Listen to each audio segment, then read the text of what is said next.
Hello everyone, today I'm gonna be making Pancit, Bihon, and Canton.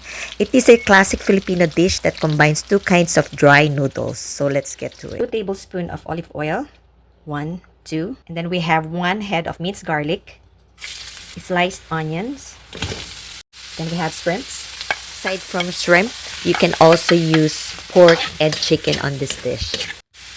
Add 1 tablespoon of fish sauce, carrots, 2 medium-sized carrots, then chopped celeries. Add cabbage or snow peas, but at the moment I only have carrots and celery. Then aside from our shrimp, I have some slices of fish cakes. You can also make these noodles with pork and chicken. And I'm gonna add 2 tablespoons of soy sauce. It's dark soy sauce.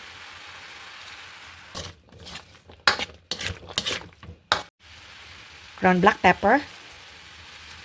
2 cups of boiled water. Either use water or chicken broth and on this noodle recipe. I'm gonna add 1 teaspoon of white sugar. So once it's boiling, we can add our noodles. I'm gonna be using rice sticks, or we call it Bihon back home. This is what it looks like.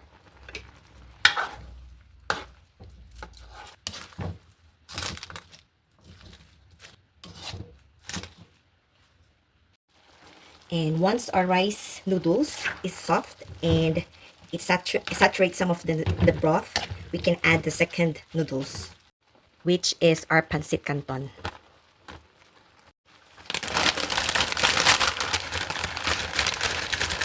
And this is what it looks like.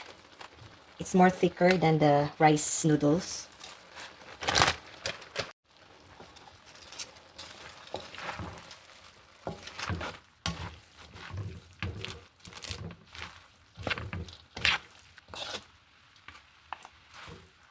Green onions, and I think I'm gonna add a little bit more of ground black pepper. So it's almost done. You can add more water if needed. You can use water or chicken broth, but you don't want the noodles to become too soggy, so be careful on adding water.